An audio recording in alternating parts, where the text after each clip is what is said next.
Assalamualaikum anak-anak yang salih dan salihah. Apa kabarnya hari ini? Bunda berharap kita semua dalam keadaan sehat walafiat dan tetap semangat.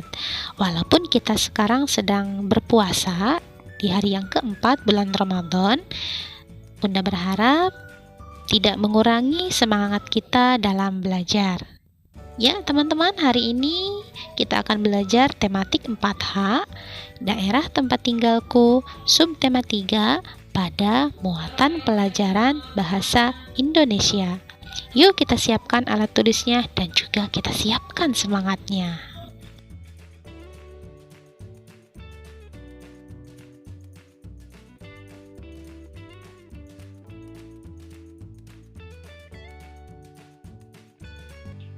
Menentukan peran tokoh dalam teks fiksi. Salah satu unsur yang ada di dalam teks adalah tokoh. Berdasarkan peran di dalam teks fiksi, tokoh dibedakan menjadi tokoh utama dan tokoh tambahan. Tokoh utama adalah tokoh yang senantiasa diceritakan sepanjang cerita dan tokoh yang memengaruhi alur. Sedangkan tokoh tambahan mendampingi tokoh utama dan hanya muncul sesekali dalam alur dan konflik cerita. Menentukan watak tokoh pada teks fiksi. Teks fiksi memiliki tokoh utama dan tokoh tambahan. Setiap tokoh tersebut memiliki watak yang berbeda-beda.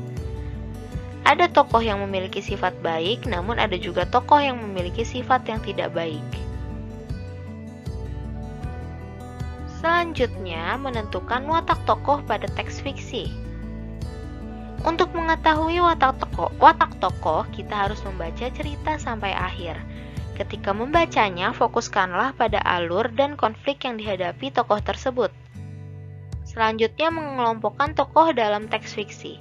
Dalam teks fiksi terdapat tokoh utama dan tokoh tambahan. Di dalam cerita, tokoh utama tersebut dapat dikelompokkan kembali menjadi tokoh protagonis dan antagonis. Tokoh tambahan hanya sesekali muncul di dalam cerita. Tokoh tambahan tidak mengubah alur cerita dan hanya menjadi pendukung dalam cerita. Kemunculannya pun lebih jarang dibandingkan tokoh protagonis dan antagonis. Selanjutnya, menjelaskan peran tokoh dalam teks fiksi. Dalam teks fiksi ada tokoh yang berperan sebagai tokoh protagonis, tokoh antagonis, ataupun tokoh tambahan. Ketiganya dapat dibedakan dari kemunculannya pada alur dan konflik dalam cerita. Tokoh antagonis bisa memiliki watak yang berbeda dengan tokoh protagonis. Kamu dapat mengidentifikasinya setelah membaca suatu cerita. Selanjutnya, menyampaikan hasil identifikasi tokoh pada teks fiksi.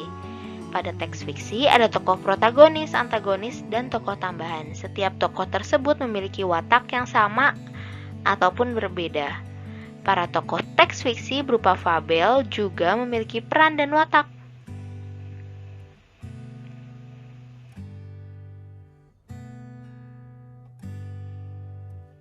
Misalnya dalam cerita Si Kancil dan Buaya, si Kancil berperan sebagai tokoh protagonis yang berwatak cerdik.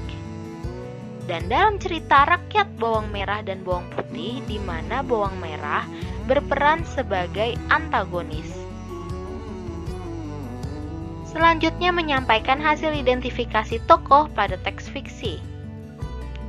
Peran dan watak tokoh tersebut dapat kita ketahui dan sampaikan dengan cara menulisnya di kertas terpisah.